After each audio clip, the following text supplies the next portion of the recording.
ಗುರು ಪೂಜೆಗೆಂದು ಆರಂಭ ಮಾಡುವೆ, ವ್ಯವಹಾರವ ಮಾಡುವೆನಯ್ಯ ಲಿಂಗಾರ್ಚನೆಗೆಂದು,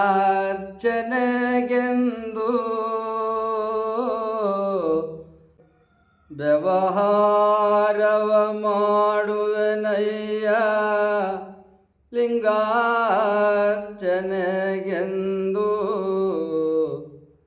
ಪರಸೇವೆಯ ಮಾಡುವೆನಯ್ಯ ಜಂಗಮದಾಸೋಹಕ್ಕೆಂದು. ನಾನಾವ ಕರ್ಮಗಳ ಮಾಡಿದರೆಯು ಆ ಕರ್ಮ ಫಲ ಭೋಗ ನೀ ಕೊಡುವೆ ಎಂಬುದ ನಾನು ಬಲ್ಲೆನೋ ದೇವ.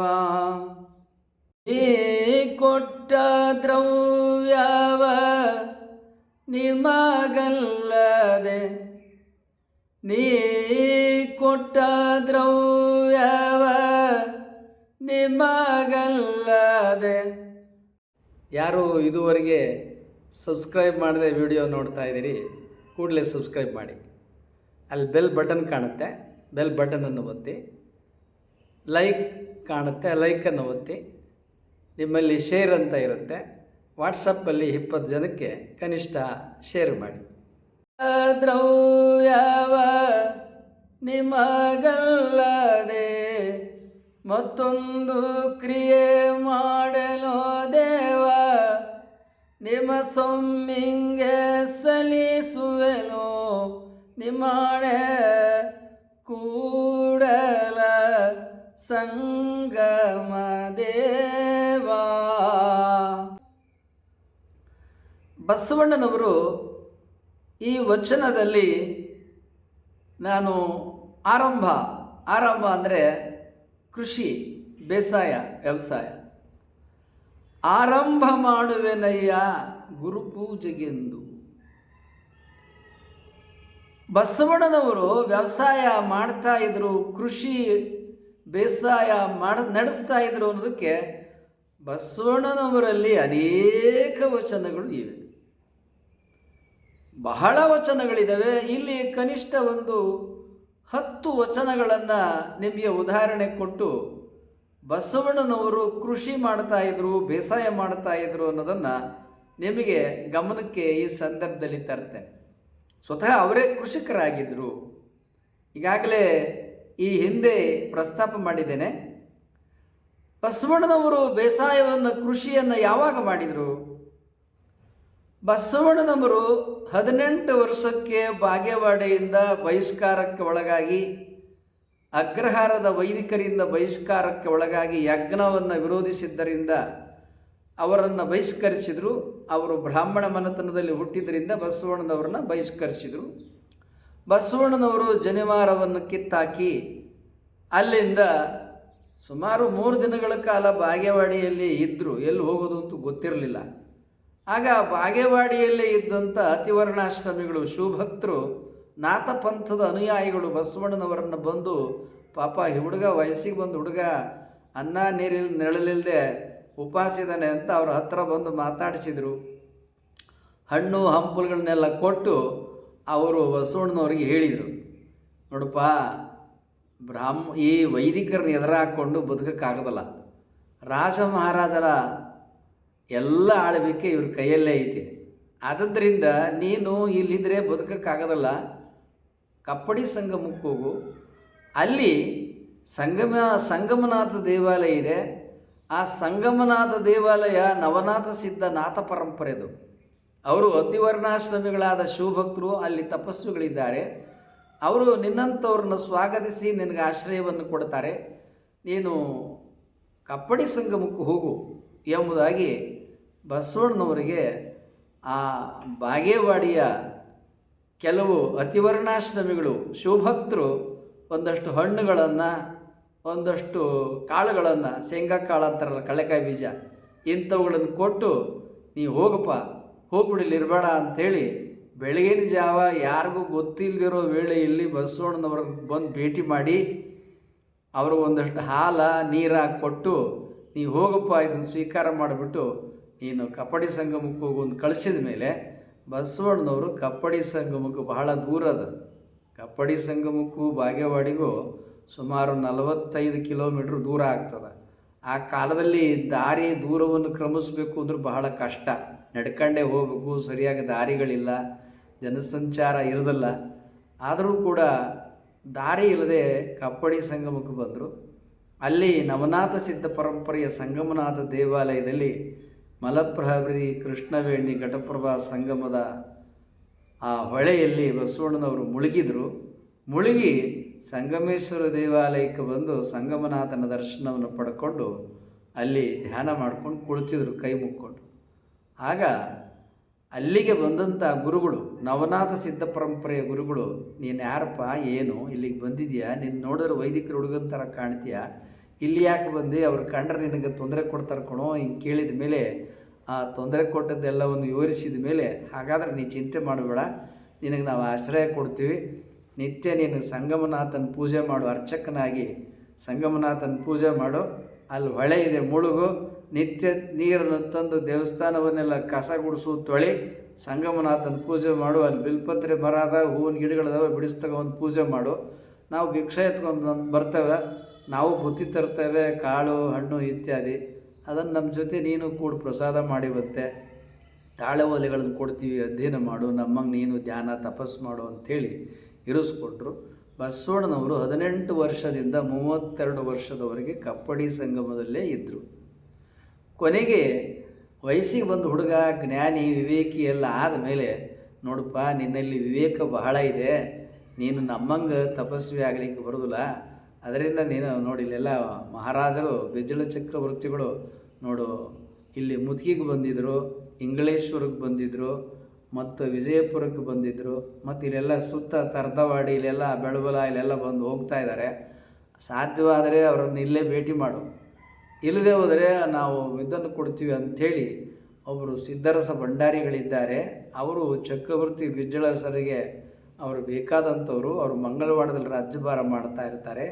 ಚಾಲಕ ಚಕ್ರವರ್ತಿ 6ನೇ ವಿಕ್ರಮಾದಿತ್ಯನ ಮೊಮ್ಮಗ ಈ ಬಿಜ್ಜಳ ಚಕ್ರವರ್ತಿ. ನೀನು ಅವ್ರ ಮೇಲಿದ ಮೇಲೆ ಇಲ್ಲಿ ಇಂಗಳೇಶ್ವರ, ಮುತ್ತಿಗೆ, ವಿಜಯಪುರ ಇಲ್ಲೆಲ್ಲ ಬರ್ತಾ ಇರ್ತಾರೆ, ನೀನು ಸಾಧ್ಯವಾದರೆ ಇಲ್ಲೇ ಭೇಟಿ ಮಾಡು, ಇಲ್ಲದೆ ಹೋದರೆ ನೀನು ಎಲ್ಲಿ ಸಾಧ್ಯ ಆಗುತ್ತೆ ಅಲ್ಲಿ ಭೇಟಿ ಮಾಡು, ಸಿದ್ಧರಸ ಭಂಡಾರಿಗಳನ್ನು ಕಾಣು ಅಂಥೇಳಿ ಅವರು ತಿಳಿಸ್ತಾರೆ. ಅದರಂತೆ ಬಸವಣ್ಣನವರು ಸಿದ್ಧರಸ ಭಂಡಾರಿಯನ್ನು ಕಾಣುತ್ತಾರೆ. ಸಿದ್ಧರಸ ಭಂಡಾರಿಗಳನ್ನು ಎಲ್ಲಿ ಕಾಣ್ತಾರೆ ಅಂತ ಹೇಳಿದರೆ ನಿಮಗೆ ಆಶ್ಚರ್ಯ ಆಗ್ಬೋದು. ಆ ವೇಳೆಗೆ ಸಿದ್ಧರಸ ಭಂಡಾರಿಗಳು ಅಣ್ಣಿಗೇರಿಯಲ್ಲಿ ದಂಡನಾಯಕರಾಗಿ ರಾಜ್ಯಭಾರ ಮಾಡ್ತಾಯಿದ್ರು. ಬಸವಣ್ಣನವರು ಅಣ್ಣಿಗೇರಿಯಲ್ಲಿ ಬಿಜ್ಜಳ ದಂಡನಾಯಕನಾದಂಥ ಸಿದ್ಧರಸ ಭಂಡಾರಿಗಳನ್ನು ಭೇಟಿ ಆಗ್ತಾರೆ. ಅಲ್ಲಿ ಭೇಟಿ ಆದಮೇಲೆ ಅವರು ಇವರನ್ನು ತನ್ನ ಆಸ್ಥಾನಕ್ಕೆ ಬಿಜ್ಜಳರಸರ ಒಪ್ಪಿಗೆಯನ್ನು ತೆಗೆದುಕೊಂಡು ತನ್ನ ಭಂಡಾರಕ್ಕೆ ಕರ್ಣಿಕನನ್ನಾಗಿ ನೇಮಿಸಿಕೊಳ್ತಾರೆ. ಇದು ನಡೆದದ್ದು ಯಾವಾಗಪ್ಪ ಎಂಬುದಾಗಿ ಹೇಳಿದರೆ ಕ್ರಿಸ್ತಶಕ 1136ರಲ್ಲಿ ಬಸವಣ್ಣನವರು ಅಣ್ಣಿಗೇರಿಯಲ್ಲಿ ಸಿದ್ಧರಸ ಭಂಡಾರಿಯ ಕೈ ಕೆಳಗಡೆ ಅವರು ಕರ್ಣಿಕರಾಗಿ ಕೆಲಸಕ್ಕೆ ಸೇರಿಕೊಳ್ತಾರೆ. ಸಿದ್ಧರಸ ಭಂಡಾರಿಗಳು ಅಣ್ಣಿಗೇರಿಯಲ್ಲಿ ಆಳ್ವಿಕೆ ಮಾಡ್ತಾ ಇದ್ದಂಥ ಶಾಸನಗಳಿದ್ದಾವೆ. ಹೀಗಾಗಿ ಅದೆಲ್ಲ ಬಿಜ್ಜಳನ ಆಳ್ವಿಕೆಗೆ ಒಳಪಟ್ಟಿತ್ತು. ಬಸವಣ್ಣನವರು ಹರಿಹರ ಹೇಳ್ದಂಗೆ, ಪಾಲ್ಕುರಿಕೆ ಸೋಮನಾಥ ಭೀಮಕವಿ ಹೇಳ್ದಂಗೆ ಕಲ್ಯಾಣಕ್ಕೂ ಹೋಗಲಿಲ್ಲ, ಮಂಗಳವಾಡಕ್ಕೂ ಹೋಗಲಿಲ್ಲ. ಅವರು ಅಲ್ಲಿಂದ ಅಣ್ಣಿಗೇರಿಗೆ ಬಂದರು. ಅಣ್ಣಿಗೇರಿಯಲ್ಲಿ ಸಿದ್ಧರಸ ಭಂಡಾರಿಗಳ ಕೈ ಕೆಳಗಡೆ ಕಾಯಕವನ್ನು ಕರ್ಣಿಕರಾಗಿ ಕೆಲಸಕ್ಕೆ ಸೇರಿಕೊಂಡ್ರು. ಹೀಗೆ ಕೆಲಸಕ್ಕೆ ಸೇರಿಕೊಂಡಂಥ ಕಾಲದೊಳಗೆ ವಯಸ್ಸಿಗೆ ಬಂದಂಥ ಈ ಬಸವರಾಜನಿಗೆ ತಮ್ಮ ಮಗಳನ್ನು ಕೊಟ್ಟು ಲಗ್ನ ಮಾಡ್ತಾರೆ. ಅಲ್ಲಿಂದ ಅವರು ಬಿಜ್ಜಳನ ಆಸ್ಥಾನಕ್ಕೆ ಮಂಗಳವಾಡಕ್ಕೆ ಇಡೀ ಕುಟುಂಬ ಪರಿವಾರ ಬದಲಾವಣೆಗೊಳ್ಳುತ್ತದೆ. ಅಲ್ಲಿಂದ ಮತ್ತೆ ಕಲ್ಯಾಣಕ್ಕೆ ಅವರು ಬದಲಾವಣೆಗೊಳ್ಳುತ್ತಾರೆ. ಬಹಳಷ್ಟು ಕಾಲ ಮಂಗಳವಾಡದಲ್ಲಿ ಇದ್ದು ಆ ನಂತರ ಕಲ್ಯಾಣದಲ್ಲಿ ಇದ್ದು ಕಲ್ಯಾಣದಲ್ಲಿ ಬಸವಣ್ಣನವರು ಬಿಜ್ಜಳನ ಭಂಡಾರದೊಳಗೆ ಕರಣಿಕರಾಗಿ ಸುಮಾರು 32 ವರ್ಷಗಳ ಕಾಲ ಕಾಯಕವನ್ನು ಮಾಡ್ತಾರೆ. ತಮ್ಮ 64ನೇ ವಯಸ್ಸಿನವರೆಗೆ ಬಿಜ್ಜಳನ ಭಂಡಾರದಲ್ಲಿ ಬಸವಣ್ಣನವರು ಕರಣಿಕರಾಗಿಯೇ ಕೆಲಸ ಮಾಡ್ತಾರೆ. ಸಿದ್ಧರಸ ಭಂಡಾರಿಗಳು ಅಲ್ಲಿ ಭಂಡಾರಿಗಳಾಗೇ ಇದ್ದಾರೆ. ಸಿದ್ಧರಸ ಭಂಡಾರಿಗಳು ಈ ಬಿಜ್ಜಳ ಚಕ್ರವರ್ತಿ ತನ್ನ 64ನೇ ವಯಸ್ಸಿನಲ್ಲಿ ತನ್ನ ಮಗ ಸೋವಿದೇವನಿಗೆ ಪಟ್ಟ ಕಟ್ಟಿ ಅವನು ನಿವೃತ್ತನಾದ ಮೇಲೆ ಕೂಡ ಈ ಸಿದ್ಧರಸ ಭಂಡಾರಿಗಳು ಸೋವಿದೇವನ ಕೈಯೊಳಗಡೆ ಭಂಡಾರಿಗಳಾಗಿದ್ದರು. ಬಲದೇವ ದಂಡನಾಯಕ ಈ ಸೋವಿದೇವನ ಕೈಯೊಳಗನೆ ಮಹಾದಂಡನಾಯಕರ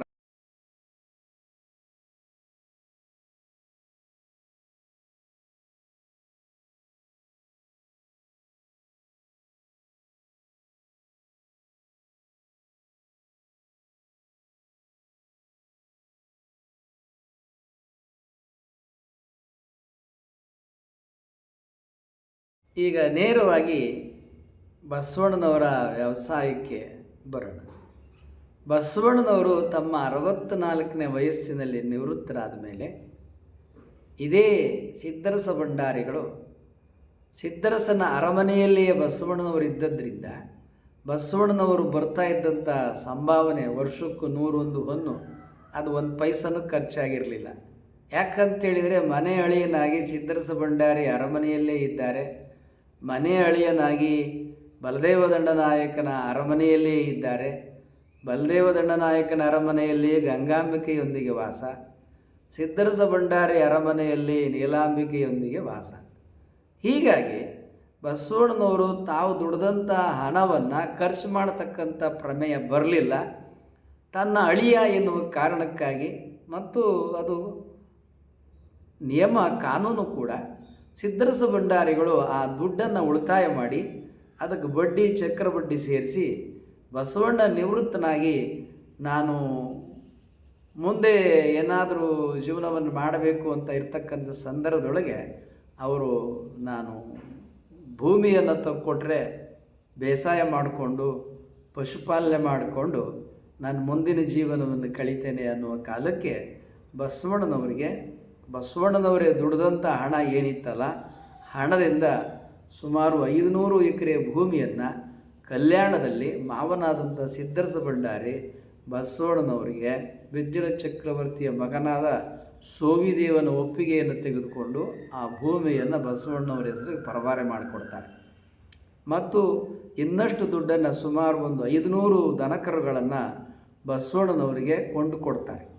ಹೀಗಾಗಿ ಬಸವಣ್ಣನವರು 500 ಎಕರೆ ಭೂಮಿ, 500 ದನಕರುಗಳನ್ನು ಪಶುಪಾಲನೆ ಮತ್ತು ಕೃಷಿಯನ್ನು ಬೇಸಾಯ ಮಾಡಿಕೊಂಡು ಅನೇಕ ಆಳು ಕಾಳುಗಳೊಂದಿಗೆ ಅವರು ಪಶುಪಾಲನೆ ಮತ್ತು ಬೇಸಾಯ ಜೀವನವನ್ನು ನಡೆಸ್ತಾರೆ.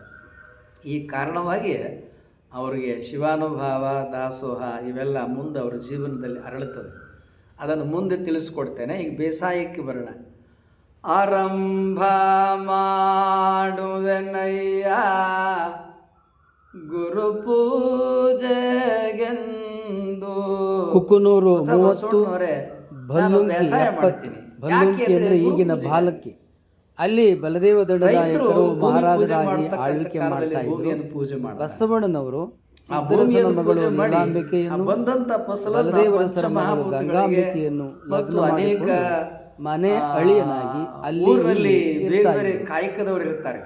ಆ ಕಾಯಕದವರಿಗೆ ಅನೇಕ ಭಿಕ್ಷುಕರಿಗೆ ಎಲ್ಲ ದಾನ ಮಾಡಿ ಆಮೇಲೆ ತಮ್ಮ ಮನೆಗೆ ಕಣ ಮಾಡಿದ ದವಸ ಧಾನ್ಯವನ್ನು ತಗೊಂಡು ಹೋಗ್ತಾರೆ. ಇದನ್ನು ನಾವು ಕೂಡ ನಮ್ಮಲ್ಲಿ ಕಣ ಮಾಡಿದಂಥ ಕಾಲದೊಳಗೆ ಚೀಲಕ್ಕೆ ತುಂಬಿದ ಮೇಲೆ ಇನ್ನೂ ಇದ್ದಂಥ ಅನೇಕ ದವಸ ಧಾನ್ಯವನ್ನು ಭಿಕ್ಷುಕರಿಗೆ ಮತ್ತು ಯಾರ್ಯಾರು ಬೇರೆ ಬೇರೆ ಕಾಯಕ ಮಾಡ್ತಕ್ಕಂಥವ್ರು ಇರ್ತಾರೆ ಅವರಿಗೆ ದಾನ ಕೊಟ್ಟು ಆ ನಂತರ ನಾವು ಫಸಲನ್ನು ನಾವು ಮನೆಗೆ ಬಂಡಿಗಳಲ್ಲಿ ಹೇರ್ಕೊಂಡು ಹೋಗ್ತಾ ಇದ್ವಿ. ಅದೇ ರೀತಿಯಾಗಿ ಬಸವಣ್ಣನವರು ನಾನು ಆರಂಭ ಮಾಡುವೆನಯ್ಯ ಗುರು ಪೂಜೆಗೆ ಎಂದು. ಗುರು ಯಾರು? ಜ್ಞಾನ, ಭಕ್ತಿ, ಮೋಕ್ಷದ ದಾರಿಯನ್ನು ತಿಳಿಸ್ತಕ್ಕಂಥವನು. ಅಂತಹ ಬಸವಣ್ಣನವರು ಗುರುಗಳು ಯಾರಪ್ಪ ಎಂಬುದಾಗಿ ಹೇಳಿದರೆ ಅಲ್ಲಮ ಪ್ರಭುದೇವರು.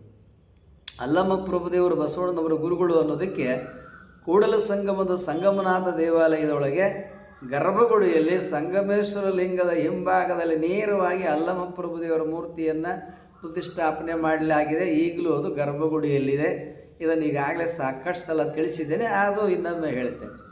ಮತ್ತು ಬಸವಣ್ಣನವರ ಅನೇಕ ವಚನದಲ್ಲಿ ಎನ್ನ ಗುರು ಪರಮಗುರು ನೀನೆ ಕಂಡಯ್ಯ 120 ವಚನಗಳಲ್ಲಿ ಬಸವಣ್ಣನವರು ಅಲ್ಲಮ ಪ್ರಭುದೇವರೇ ನನ್ನ ಗುರುಗಳು ಅಂತೇಳಿ ಹೇಳಿಕೊಂಡಿದ್ದಾರೆ. ಮತ್ತು ಅಲ್ಲಮ ಪ್ರಭುದೇವರಿಂದ ಬಸವಣ್ಣನವರು ಜ್ಞಾನ ದೀಕ್ಷೆಯನ್ನು ಪಡೆದುಕೊಂಡಿದ್ದಾರೆ. ಮತ್ತು ಅಲ್ಲಮ ಪ್ರಭುದೇವರು ಬಳ್ಳಿಗಾವೆಯಲ್ಲಿ ಮಹಾರಾಜನ ಮಗನಾಗಿ ಜನಿಸಿದವರು. ಅಲ್ಲಮ ಪ್ರಭುದೇವರು ಚಾಲುಕ್ಯ ಚಕ್ರವರ್ತಿ 6ನೇ ವಿಕ್ರಮಾದಿತ್ಯನ ಸಂಬಂಧಿಕರು. ಅಲ್ಲಮ ಪ್ರಭುದೇವರ ಮನೆತನದವರು ಮಹಾರಾಷ್ಟ್ರದ ಕರಾಡದಿಂದ ಬಂದಂಥವರು. ಈಗಲೂ ಕೂಡ ಮಹಾರಾಷ್ಟ್ರದಲ್ಲಿ ಕರಾಡ ಅಂತಿದೆ, ಅಲ್ಲೊಂದು ದೊಡ್ಡ ಮಠ ಕೂಡ ಇದೆ. ಹೀಗಾಗಿ ಅಲ್ಲಮ ಪ್ರಭುದೇವರ ಮನೆತನದವರು ಕರ್ನಾಟಕದಿಂದ ಸಿಂದಗಿಗೆ ಬಂದು ಸಿಂದಗಿಯಿಂದ ಬನವಾಸಿ ಮತ್ತು ಬಳ್ಳಿಗಾವೆಗೆ ಬಂದಂಥವರು. ಅಲ್ಲಮ ಪ್ರಭುದೇವರ ತಂದೆಯಾದಂಥ ಈಶ್ವರ ಪ್ರಭು ಅರಸ ಮತ್ತು ತಾಯಿಯಾದಂಥ ಮಲ್ಲಮ್ಮ ದೇವಿಯರು ಬಳ್ಳಿಗಾವೆಯಲ್ಲಿ ರಾಜ್ಯಭಾರ ಮಾಡಿಕೊಂಡಿರ್ತಕ್ಕಂಥ ಕಾಲದೊಳಗೆ ಅವ್ರಿಗೆ ಅಲ್ಲಮ ಪ್ರಭುದೇವರ ಜನನ ಕ್ರಿಸ್ತಕ 1104ರಲ್ಲಿ ಆಯಿತು. ಈಗ ನೇರವಾಗಿ ಬಸವಣ್ಣನವರ ವಿಚಾರಕ್ಕೆ ಬರೋಣ. ಆರಂಭ ಮಾಡುವೆನಯ್ಯ ಗುರು ಪೂಜೆಗೆಂದು. ನಾನು ಬೇಸಾಯ ಮಾಡ್ತೀನಿ ಗುರುವಿನ ಸೇವೆಗಾಗಿ, ಗುರು ಪೂಜೆಗಾಗಿ. ವ್ಯವಹಾರವ ಮಾಡುವೆನಯ್ಯ ಲಿಂಗಾರ್ಚನೆಗೆಂದು. ಮತ್ತು ನಾನು ವ್ಯವಹಾರನೂ ಮಾಡ್ತೀನಿ. ಈಗ ಭೂಮಿಯಿಂದ ಬೇಕಾದಷ್ಟು ಸಂಪತ್ತು ಬರುತ್ತೆ. ಪಶುಪಾಲನೆಯಿಂದ ಹಾಲು, ಮೊಸರು, ಬೆಣ್ಣೆ, ತುಪ್ಪ ಬರುತ್ತೆ. ಅದನ್ನು ಸಾಕಷ್ಟು ದಾಸೋಹದಲ್ಲಿ ಅವ್ರು ಇನ್ನೂ ದಾಸೋಹವನ್ನು ಆರಂಭ ಮಾಡೋಕ್ಕೆ ಮುಂಚೆ ಇದೆಲ್ಲ ಬಂದದ್ದನ್ನು ಏನು ಮಾಡಬೇಕು, ಮಾರಾಟ ಮಾಡ್ತಿದ್ರು. ಹೀಗಾಗಿ ವ್ಯವಹಾರವ ಮಾಡುವೆನಯ್ಯ ಲಿಂಗಾರ್ಚನೆಗೆಂದು. ತಾವು ಬೆಳೆದಂಥ ಫಸಲನ್ನು, ತಾವು ತಂದಂಥ ಹಾಲು, ಮೊಸರು, ಬೆಣ್ಣೆ, ತುಪ್ಪ ಏನು ಆಕಳುಗಳಿಂದ ಬರ್ತಿತ್ತು ಅವುಗಳನ್ನು ವ್ಯಾಪಾರ ಮಾಡ್ತಾಯಿದ್ರು, ವಹಿವಾಟು ಮಾಡ್ತಾಯಿದ್ರು. ಬಸವಣ್ಣನ ವಚನದಲ್ಲೇ ಇದೆ. ಆದ್ದರಿಂದ ಪರಸೇವೆಯ ಮಾಡುವೆನಯ್ಯ ಜಂಗಮ ದಾಸೋಹಕ್ಕೆಂದು. ನಾನು ರಾಜ ಮಹಾರಾಜರ ಚಕ್ರವರ್ತಿಗಳಲ್ಲಿ ಅವ್ರ ಸೇವೆ ಕರ್ಣಿಕನಾಗಿ ಮಾಡಿದರೆ ಅದು ಯಾಕಪ್ಪ ಅಂತ ಹೇಳಿದರೆ ಜಂಗಮ ಪೂಜೆಗಾಗಿ. ಇಷ್ಟೆಲ್ಲ ಸಂಪತ್ತಿಗೆ ಬಂದಿದೆಯಲ್ಲ, ಆ ಸಂಪತ್ತನ್ನು ಈಗ ನಾನು ಗುರುವಿನ ಗುರುವಾಗಿರುವ ಜಂಗಮ ಸೇವೆಗೆ ಬಳಸ್ತೇನೆ, ಶಿವಾನುಭಾವದಲ್ಲಿ ದಾಸೋಹದಲ್ಲಿ ಬಳಸ್ತೇನೆ. ಹೀಗೆ ಬಸವಣ್ಣನವರ ವಚನದಲ್ಲಿ ಪಶುಪಾಲನೆ ಮಾಡ್ತಾ ಇದ್ದದ್ದು, ಬೇಸಾಯ ಮಾಡ್ತಾ ಇದ್ದದ್ದು ಅನೇಕ ವಚನಗಳಲ್ಲಿ ಸಿಗ್ತದೆ. ಅವರು ಈ ವಚನದಲ್ಲಿ ಹೇಳ್ತಾರೆ, ನಾನಾವ ಕರ್ಮಗಳ ಮಾಡಿದರೆಯು ಆ ಕರ್ಮ ಫಲ ಭೋಗ ನೀ ಕೊಡುವೆ ಎಂಬುದ ನಾನು ಬಲ್ಲೆನೋ ದೇವ. ನಾನಾವ ಕರ್ಮವ ಮಾಡಿದರೆಯು. ಅನೇಕರು ಬಸವಣ್ಣವರು ಮತ್ತು ಶರಣರು ಕರ್ಮ ಸಿದ್ಧಾಂತವನ್ನು ಒಪ್ಪುವುದಿಲ್ಲ ಅಂತ ಹೇಳ್ತಾರೆ. ಬಸವಣ್ಣವ್ರ ವಚನಗಳಲ್ಲಿ ಅವ್ರು ಕರ್ಮ ಸಿದ್ಧಾಂತವನ್ನು ಒಪ್ತಿದ್ರು ಅನ್ನೋದಕ್ಕೆ ಎಷ್ಟು ಉದಾಹರಣೆಗಳು ಬೇಕು ನಿಮಗೆ, ಬೇಕಾದಷ್ಟು ಉದಾಹರಣೆ ಕೊಡ್ತೀನಿ. ಮತ್ತು ಇವರಿಗೆ ಕರ್ಮ ಅಂದ್ರೇನು ಅಂತ ಡೆಫಿನೇಷನ್, ಎಟಿಮಾಲಜಿಕಲ್ ಮೀನಿಂಗ್ ಗೊತ್ತಿಲ್ಲ ಅನಿಸುತ್ತೆ. ಬಸವಣ್ಣನವರ ಈ ವಚನದಲ್ಲಿ ಕರ್ಮ ಅಂದ್ರೆ ಏನು ಅಂತ ಅವರೇ ಹೇಳ್ಬಿಟ್ಟಿದ್ದಾರೆ.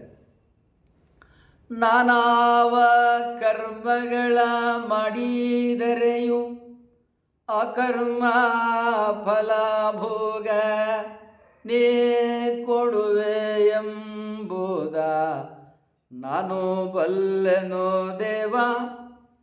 ನೀ ಕೊಟ್ಟ ದ್ರವ್ಯವ ನಿಮಗಲ್ಲದೆ ಮತ್ತೊಂದು ಕ್ರಿಯೆ ಮಾಡನೋ ದೇವ.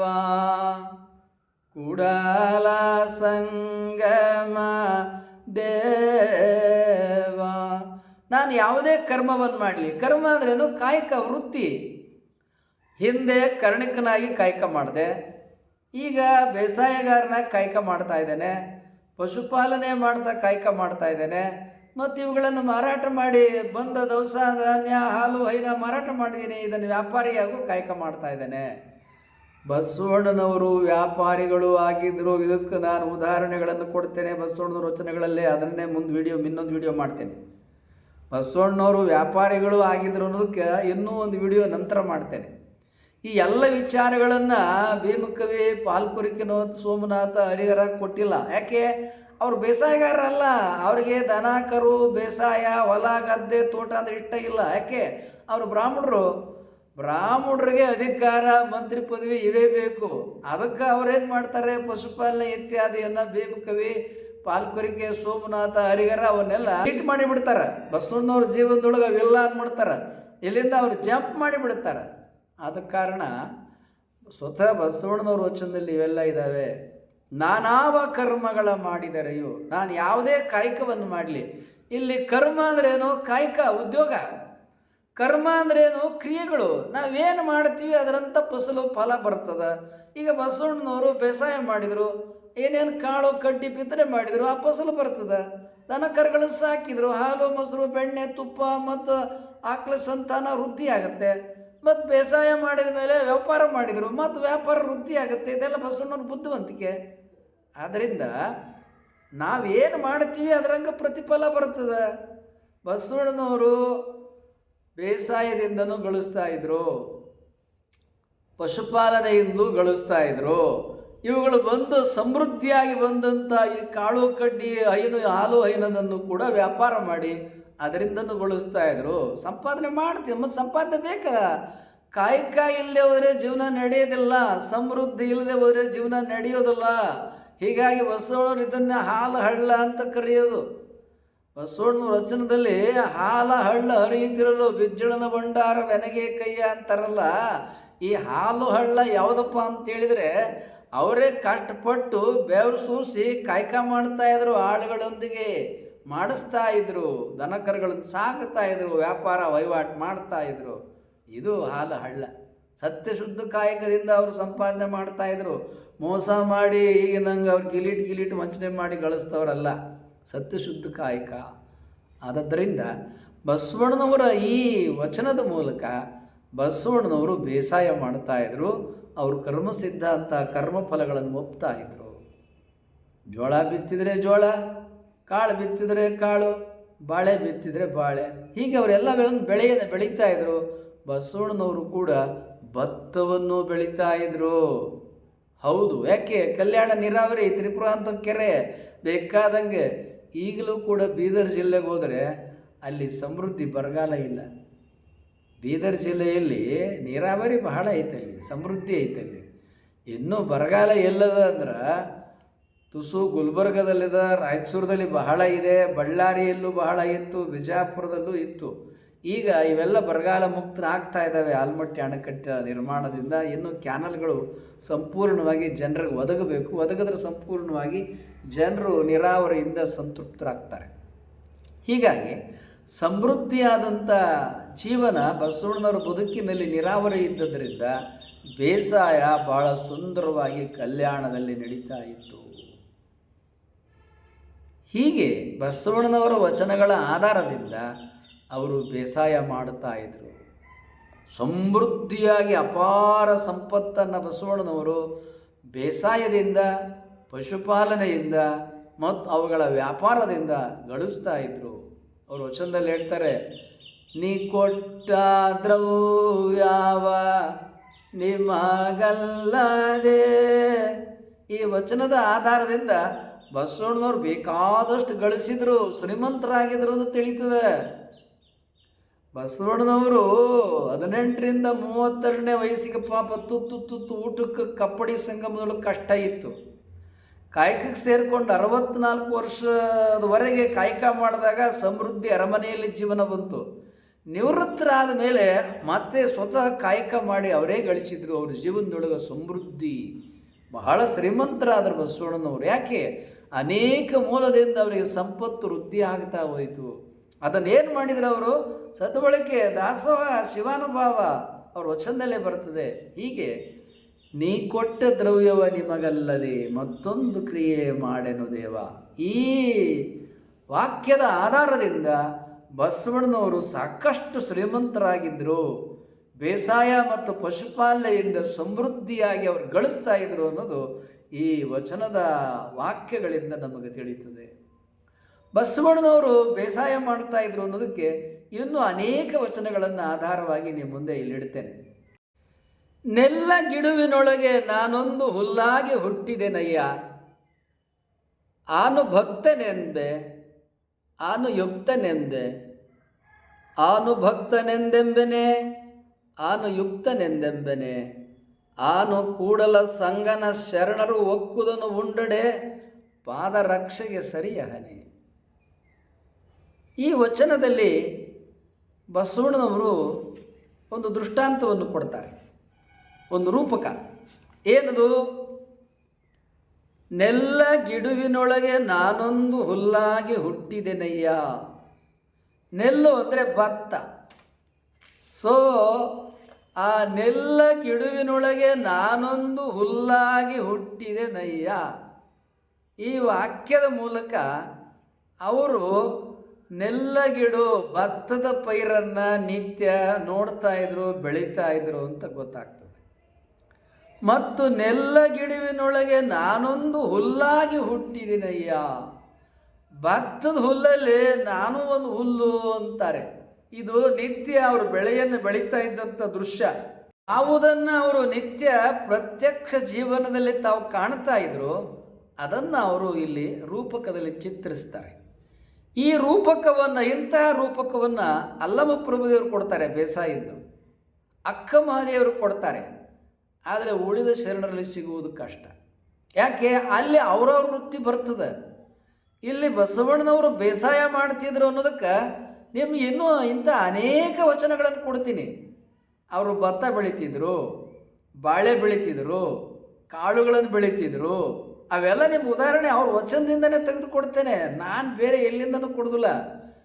ಯಾಕಂತೇಳಿದರೆ ಅವರೇ ಸ್ವತಃ ವಚನಗಳಲ್ಲಿ ತಮ್ಮ ಆತ್ಮಕಥೆಯನ್ನು ಬರ್ಕೊಂಡಿದ್ದಾರೆ. ಮತ್ತು ರೈತರಿದಾರಲ್ಲ, ಆ ರೈತರು ಭೂಮಿ ತಾಯಿಗೆ ದುಡ್ಕೊಂಡು ಬೆಳೀತಾರಲ್ಲ, ಅವರು ಭೂಮಿ ತಾಯಿಗೆ ತಲೆಬಾಗಿ ನಮಸ್ಕರಿಸ್ತಾರೆ. ಆ ತಲೆಬಾಗಿ ನಮಸ್ಕರಿಸೋದು ಅವ್ರು ಎಲ್ಲಿಂದ ಬಂತಪ್ಪ ಅಂತೇಳಿದರೆ, ಅವ್ರು ಬೆಳೀತಕ್ಕಂಥ ಭೂಮಿ ಬೆಳೆ ಇದೆಯಲ್ಲ, ಬೆಳೆಯಿಂದನೇ ಬಂತು. ಅದನ್ನು ಬಸವಣ್ಣವ್ರ ವಚನದಲ್ಲೇ ನಿಮ್ಗೆ ಕೊಡ್ತೇನೆ. ಬೀಗಿ ಬೆಳೆದ ಗೊನೆವಾಳೆಯಂತೆ ಬಾಗಿಕೊಂಡಿದ್ದರೆ ಕೂಡಿಕೊಂಡಿಪ್ಪ ನಮ್ಮ ಕೂಡಲ ಸಂಗಮ ದೇವ ಅಂತಾರೆ. ಬಸವಣ್ಣನವರು ಬಾಳೆ ಗಿಡ ಬೆಳೀತಿದ್ರು, ಅದನ್ನು ಮುಂದೆ ಉದಾಹರಣೆ ಕೊಡ್ತೀನಿ. ಈಗ ಇದೇ ವಚನ ವಿವರಿಸ್ಬಿಡ್ತೀನಿ. ನೆಲ್ಲ ಗಿಡುವಿನೊಳಗೆ ನಾನೊಂದು ಹುಲ್ಲಾಗಿ ಹುಟ್ಟಿದೆನಯ್ಯ, ಭತ್ತದ ಪೈರಿನೊಳಗೆ ನಾನೊಂದು ಹುಲ್ಲು. ನೋಡಿ, ಅವರು ತಮ್ಮನ್ನು ಭತ್ತ ಅಂತಲೂ ಅಂದ್ಕೊಳ್ಳಲ್ಲ, ನೆಲ್ಲು ಅಂತಲೂ ಕರೆದುಕೊಳ್ಳೋದಿಲ್ಲ, ಹುಲ್ಲು ಅಂತಾರೆ. ನೋಡಿ ಎಷ್ಟರ ಮಟ್ಟಿಗೆ ತಮ್ಮನ್ನು ತಾವು. ರೈತರನ್ನು ನೀವು ಮಾತನಾಡಿಸಿ ನೋಡ್ರಿ, ರೈತರಲ್ಲಿ ಅಹಂಕಾರ ಇರೋದಿಲ್ಲ, ಅವರಲ್ಲಿ ವಿನಯ ಬಹಳ ಇರ್ತದೆ. ಸನ್ನಡತೆ, ಸದ್ಗುಣ, ಸದಾಚಾರ ರೈತರಲ್ಲಿ ಬಹಳ ಇರ್ತದೆ. ಯಾಕಂತೇಳಿದರೆ ಭೂಮಿ ತಾಯಿಗೆ ದುಡ್ಕೊಳ್ಳೋದು ಅಷ್ಟೇ ಗೊತ್ತು. ಅವ್ರು ಎಷ್ಟು ಚೆನ್ನಾಗಿ ಭೂಮಿ ತಾಯಿಗೆ ದುಡ್ಕೋತಾರೆ ಬಾಗಿ, ಅಷ್ಟು ಚೆನ್ನಾಗಿ ಅವ್ರ ಸಮೃದ್ಧಿ ಬರ್ತದೆ. ಹೀಗಾಗಿ ಅವರಲ್ಲಿ ಅಹಂಕಾರ, ದುರಾಚಾರ, ದುರ್ನಡತೆ ಇವು ಸಾಮಾನ್ಯವಾಗಿ ರೈತರಲ್ಲಿ ಇರಲ್ಲ. ಬೇಸಾಯ ಮಾಡ್ತಕ್ಕಂಥ ರೈತರಲ್ಲಿ ಭೂಮಿ ತಾಯಿ ಅವರಿಗೆ ಸದಾಚಾರ, ಸನ್ನಡತೆಯನ್ನು ಚೆನ್ನಾಗಿ ಕಲಿಸಿರ್ತದೆ. ಆದ ಕಾರಣ ಇಲ್ಲಿ ಬಸವಣ್ಣನವರು ಹೇಳ್ತಾರೆ, ಈ ಸದಾಚಾರ ಸನ್ನಡತೆಯಿಂದ ಅವರು ಮುಂದೆ ವಚನವನ್ನು ಮುಂದುವರಿಸ್ತಾರೆ. ಯಾವ ರೀತಿಯಾಗಿ ಮುಂದುವರಿಸ್ತಾರಪ್ಪ ಅಂತೇಳಿದರೆ, ಆನು ಭಕ್ತನೆಂಬೆನೆ ಆನು ಯುಕ್ತನೆಂದೆಂಬೆನೆ, ಆನು ಭಕ್ತನೆಂದೆಂಬೆನೆ ಆನು ಯುಕ್ತನೆಂದೆಂಬೆನೆ, ಆನು ಕೂಡಲ ಸಂಗನ ಶರಣರು ಒಕ್ಕುದನು ಉಂಡಡೆ ಪಾದರಕ್ಷೆಗೆ ಸರಿಯಹನೆ. ಅವರು ಶಿವಾನುಭಾವವನ್ನು ನಡೆಸಲಿಕ್ಕೆ ಆರಂಭ ಮಾಡಿದ ಮೇಲೆ ಅನೇಕ ಭಕ್ತರು, ಶಿವಾನುಭಾವಿಗಳು, ಶಿವಶರಣರು ಬರೋಕ್ಕೆ ಆರಂಭಿಸಿದರು. ಆಗ ಅವ್ರಿಗೆ ಎಲ್ಲ ಬಂದಂಥ ಕಾಲಕ್ಕೆ ದಾಸೋಹವನ್ನು ಮೊದಲು ಬಂದಂಥ ಶರಣರಿಗೆ ಅವ್ರು ನೀಡ್ತಾಯಿದ್ರು. ನೀಡಿದ ಮೇಲೆ ಕೊನೆಗೆ ಆ ಒಕ್ಕದ್ದು ಉಳಿದಿರ್ತದಲ್ಲ, ಒಕ್ಕ ಮಿಕ್ಕ ಪ್ರಸಾದ ಅಂತಾರೆ ಅದನ್ನು. ಶರಣರು ಬಂದಂಥ ಎಲ್ಲರಿಗೆ ಶಿವಾನುಭಾವ ನಡೆಸಿ ಪ್ರಸಾದ ಮಾಡಿಸಿ ಕೊನೆಗೆ ಬಸವಣ್ಣನವರು ಮತ್ತು ಬಸವಣ್ಣನವ್ರ ಮನೆಯವರು ಎಲ್ಲರೂ ಕೂಡ್ಕೊಂಡು ಪ್ರಸಾದ ಮಾಡ್ತಾಯಿದ್ರು. ಅದನ್ನೇ ಒಕ್ಕುದನು ಉಂಡಡೆ ಆನು ಭಕ್ತನೆಂದೆಂಬೆನೆ ಆನು ಯುಕ್ತನೆಂದೆಂಬೆನೆ. ಆ ಶಿವಾನುಭಾವವನ್ನು ನೀಡಲಿಕ್ಕೆ ಬರ್ತಿದ್ರಲ್ಲ, ದಾಸಿಮಯ್ಯನವರು, ಬಿಬ್ಬಿ ಬಾಚಯ್ಯನವರು, ಇಂಥ ಅನೇಕರು ಅವರ ಶಿವಾನುಭಾವವನ್ನೆಲ್ಲ ಕೇಳಿದ ಮೇಲೆ ಅವ್ರು ಹೇಳ್ತಾ ಇದ್ರು, ನಾನು ಇಂಥ ಶರಣರಿಗೆ ನಾನು ಸಮ ಅಲ್ಲ. ಅವರು ಎಂಥ ಜ್ಞಾನವನ್ನು ಪಡ್ಕೊಂಡಿದ್ದಾರೆ, ಎಂಥ ಶಿವಾನುಭವವನ್ನು ಕೊಡ್ತಾರೆ. ಸೊ ಹೀಗೆ ಬಸವಣ್ಣನವರಿಗೆ ಅಂಥ ಶಿವಾನುಭಾವಿಗಳಿಂದ ಮಾರ್ಗದರ್ಶನ ಸಿಗ್ತಾ ಇತ್ತು. ಅದರಿಂದ ತಮ್ಮನ್ನು ಅವರು ಹೋಲಿಸ್ಕೋತಾರೆ. ದಾಸಿಮಯ್ಯನವ್ರಿಗೆ, ತಂಗಟೂರು ಮಾರಯ್ಯನವ್ರಿಗೆ, ಬಿಬ್ಬಿ ಬಾಚಯ್ಯನವ್ರಿಗೆ, ಇಂಥ ಹಿರಿಯ ಶರಣರು ಯಾರು ಇದ್ರಲ್ಲ ಅವರಿಗೆಲ್ಲ ಹೋಲಿಸ್ಕೊಳ್ತಾರೆ. ಹೋಲಿಸ್ಕೊಂಡು ಅವ್ರಿಗೆ ನಾನು ಸಮ ಇಲ್ಲಪ್ಪ. ದಂಡನಾಯಕ, ಕೊಂಡುಗುಳಿ, ಕೇಶಿರಾಜ, ಓಂ ನಮಃ ಶಿವಾಯ ಕಂದಗಳನ್ನೆಲ್ಲ ಅಧ್ಯಯನ ಮಾಡಿದ ಮೇಲೆ ಅವ್ರಿಗೆ ನಾನು ನಾನು ಸಮ ಅಲ್ಲ. ಆನು ಭಕ್ತನೆಂದೆಂಬೆನೆ, ಆನು ಯುಕ್ತನೆಂದೆಂಬೆನೆ, ಶರಣರು ಒಕ್ಕುದನು ಉಂಡಡೆ, ಆನು ಪಾದರಕ್ಷೆಗೆ ಸರಿಯಗನೆ, ನಾನು ಅವ್ರ ಪಾದರಕ್ಷೆಗೂ ಸರಿಯಲ್ಲ, ಸಮ ಅಲ್ಲ. ಎಷ್ಟು ವಿನಯವನ್ನು ಬಸವಣ್ಣನವರಲ್ಲಿ ನಾವು ಕಾಣ್ತೇವೆ. ಈ ವಿನಯವನ್ನು ನೀವು ರೈತರನ್ನ ಮಾತನಾಡಿಸಿ ನೋಡ್ರಿ, ಅವರಲ್ಲಿ ಎಷ್ಟೊಂದು ವಿನಯ, ಸದ್ಗುಣ, ಸದಾಚಾರ ಇರ್ತದೆ ಅಂತ ಹೇಳಿದರೆ ಪಾಪ ಅವ್ರು ಯಾವಾಗಲೂ ಕೈ ಮುಕ್ಕೊಂಡು ವಿನಯದಿಂದ ಮಾತಾಡ್ತಾರೆ. ಬಸವಣ್ಣನವರ ಇನ್ನೊಂದು ವಚನದೊಳಗೆ ಬೀಗಿ ಬೆಳೆದ ಗೊನೆವಾಳೆಯಂತೆ ಬಾಗಿಕೊಂಡಿದ್ದರೆ ಕೂಡಿಕೊಂಡಿಪ್ಪ ನಮ್ಮ ಕೂಡಲ ಸಂಗಮ ದೇವ ಎನ್ನುವ ವಚನ ಬರ್ತದೆ. ಬೀಗಿ ಬೆಳೆದ ಗೊನೆವಾಳೆಯಂತೆ ಬಾಗಿಕೊಂಡಿದ್ದರೆ ಕೂಡಿಕೊಂಡಿಪ್ಪ ನಮ್ಮ ಕೂಡಲ ಸಂಗಮ ದೇವ. ಅವರು ಬಾಳೆಯನ್ನು ಬೆಳೀತಿದ್ರಲ್ಲ, ಭತ್ತವನ್ನು ಬೆಳೀತಿದ್ರಲ್ಲ, ಅವೆಲ್ಲ ಭಾಗದನ್ನು ಅವ್ರು ನೋಡ್ತಿದ್ರು. ಬಾಳೆ ಫಸಲು ಬೆಳೆದಾಗ ಈಗ ಚಿತ್ರವನ್ನು ತೋರಿಸ್ತೇನೆ, ಆ ಚಿತ್ರದಲ್ಲಿ ನೋಡಿ ಬಾಳೆಗೊನೆ ಹೆಂಗೆ ಬಾಗಿರ್ತದೆ. ಹೀಗೆ ಇಡೀ ಫಸಲು ಭೂಮಿ ತಾಯಿಯ ಸಾರವನ್ನು ಹೀರಿಕೊಂಡು ಭೂಮಿ ಕಡೆಗೆ ಬಾಗ್ತವೆ. ಹಾಗೆ ಸಮೃದ್ಧವಾಗಿ ಬೆಳೆಯನ್ನು ತೆಗೆದಂಥ ರೈತ ಭೂಮಿ ತಾಯಿಗೆ ಬಾಗ್ತಾನೆ. ಈ ಬಾಗುವಿಕೆಯನ್ನು ರೈತರು ಬೆಳೆಯಿಂದನೇ ಕಲ್ತ್ಕೊಳ್ತಾರೆ. ಹಾಗೆ ಬಸವಣ್ಣನವರು ಬೀಗಿ ಬೆಳೆದ ಗೊನೆವಾಳೆಯಂತೆ ಬಾಗಿಕೊಂಡಿದ್ದರೆ ಕೂಡಿಕೊಂಡಿಪ್ಪ ನಮ್ಮ ಕೂಡಲ ಸಂಗಮ ದೇವ ಅಂತ ಯಾಕೆ ಈ ರೂಪಕವನ್ನು ಕೊಡ್ತಾರೆ? ಆ ಬಾಳೆಗೊನೆ ಸಮೃದ್ಧವಾಗಿ ಬೆಳೆದಾಗ ಏನು ಮಾಡ್ತದೆ, ಅದು ಭೂಮಿ ಕಡೆಗೆ ಬಾಗ್ತದೆ. ಯಾಕೆ? ಈ ಸಮೃದ್ಧಿ ಸಾರವನ್ನೆಲ್ಲ ನಾನು ಭೂಮಿಯಿಂದ ಹೀರ್ಕೊಂಡಿದ್ದೇನೆ, ಈ ಭೂಮಿಗೆ ನಮಸ್ಕಾರ ಮಾಡ್ತದೆ ಬಾಳೆಗಿಡ. ನನ್ನನ್ನು ಬೆಳೆಸ್ತವನು ಭೂಮಿ ತಾಯಿ ನೀನು ಕಣವ ಅಂತೇಳಿ. ಹಾಗೆ ನಾವು ಕೂಡ ಬಾಳೆ ಗಿಡ ಹೆಂಗೆ ಭೂಮಿ ಕಡೆ ವಿನಯದಿಂದ ಬಾಗ್ತದೋ ಹಾಗೆ ನಾವು ಜೀವನವನ್ನು ಮಾಡುವಾಗ ಲೋಕದೊಳಗೆ ವಿನಯದಿಂದ ಬದುಕಬೇಕು ಅನ್ನೋದನ್ನು ಹೇಳ್ತಾ ಇದ್ದಾರೆ. ಈ ವಿನಯವನ್ನು ಎಲ್ಲರೂ ಕಲ್ತ್ಕೋಬೇಕು, ಎಲ್ಲರೂ ಆಚರಿಸ್ಬೇಕು. ಸದಾಚಾರ ಸನ್ನಡತೆ ಏನಿದೆಯಲ್ಲ ಇದನ್ನು ಕಲಿಬೇಕು. ಅದಕ್ಕಾಗಿಯೇ ಬಸವಣ್ಣನವರು ಮೃದುವಚನವೇ ಸಕಲ ಜಪಂಗಳಯ್ಯ, ಮೃದುವಚನವೇ ಸಕಲ ತಪಂಗಳಯ್ಯ, ಕಂಡ ಭಕ್ತರಿಗೆ ಕೈ ಮುಗಿವಾತನೇ ಭಕ್ತ ಅಂತ ಯಾಕೆ ಹೇಳ್ತಾರೆ ಅಂತೇಳಿದರೆ ಇವೆಲ್ಲ ವಿನಯ, ಇವೆಲ್ಲ ರೈತರ ನಡವಳಿಕೆ, ಇವೆಲ್ಲ ಭಕ್ತರ ನಡವಳಿಕೆ. ರೈತರು ಯಾರು? ಸದ್ಭಕ್ತರು, ಸದಾಚಾರ ಸನ್ನಡತೆಯನ್ನು ಸನ್ನುಡಿಯನ್ನು ಆಡ್ತಕ್ಕಂಥವ್ರು. ಅಂಥ ಒಡನಾಟದ ಜೀವನವನ್ನು ಶಿವಾನುಭಾವದಿಂದ ಬೇಸಾಯದಿಂದ ಬಸವಣ್ಣನವರು ಕಲ್ತರು. ಅದನ್ನು ಅವ್ರ ವಚನಗಳಲ್ಲಿ ಕಾಣುತ್ತೇವೆ. ಬೀಗಿ ಬೆಳೆದ ಗೊನೆವಾಳೆಯಂತೆ ಬಾಗಿಕೊಂಡಿದ್ದರೆ ಕೂಡಿಕೊಂಡಿಪ್ಪ ನಮ್ಮ ಕೂಡಲ ಸಂಗಮ ದೇವ. ಬಾಳೆಗೊನೆ ಭೂಮಿ ಕಡೆಗೆ ಹೇಗೆ ಬಾಗಿಕೊಂಡಿರ್ತದೆ ಹಾಗೆ ನಾವು ಬಾಗಿಕೊಂಡಿದ್ದರೆ ಕೂಡಲ ಸಂಗಮ ದೇವ ನಮ್ಮನ್ನು ಕೂಡಿಕೊಳ್ಳುತ್ತಾನೆ, ಕರೆದುಕೊಳ್ಳುತ್ತಾನೆ ಎನ್ನತಕ್ಕಂಥ ಸದ್ಭಕ್ತಿಯ ಭಾವನೆಯನ್ನು ಬಸವಣ್ಣನವರು ಈ ವಚನದಲ್ಲಿ ಹೇಳ್ತಾರೆ. ಬಸವಣ್ಣನವರು ಇಂಥ ಅನೇಕ ವಚನಗಳಲ್ಲಿ ಹೀಗೆ ಅವರು ಬೇಸಾಯ ಮಾಡ್ತಾ ಇದ್ದದ್ದು, ಕೃಷಿಕರಾಗಿದ್ದದ್ದು ನಿಮಗೆ ಕಾಣುತ್ತದೆ. ಇನ್ನೂ ಅನೇಕ ಉದಾಹರಣೆಗಳನ್ನು ನಿಮಗೆ ಕೊಡ್ತೇನೆ. ಯಾರು ಇದುವರೆಗೆ ಸಬ್ಸ್ಕ್ರೈಬ್ ಮಾಡದೆ ವಿಡಿಯೋ ನೋಡ್ತಾ ಇದ್ದೀರಿ, ಕೂಡಲೇ ಸಬ್ಸ್ಕ್ರೈಬ್ ಮಾಡಿ. ಅಲ್ಲಿ ಬೆಲ್ ಬಟನ್ ಕಾಣುತ್ತೆ, ಬೆಲ್ ಬಟನನ್ನು ಒತ್ತಿ. ಲೈಕ್ ಕಾಣುತ್ತೆ, ಲೈಕನ್ನು ಒತ್ತಿ. ನಿಮ್ಮಲ್ಲಿ ಶೇರ್ ಅಂತ ಇರುತ್ತೆ, ವಾಟ್ಸಪ್ಪಲ್ಲಿ 20 ಜನಕ್ಕೆ ಕನಿಷ್ಠ ಶೇರ್ ಮಾಡಿ.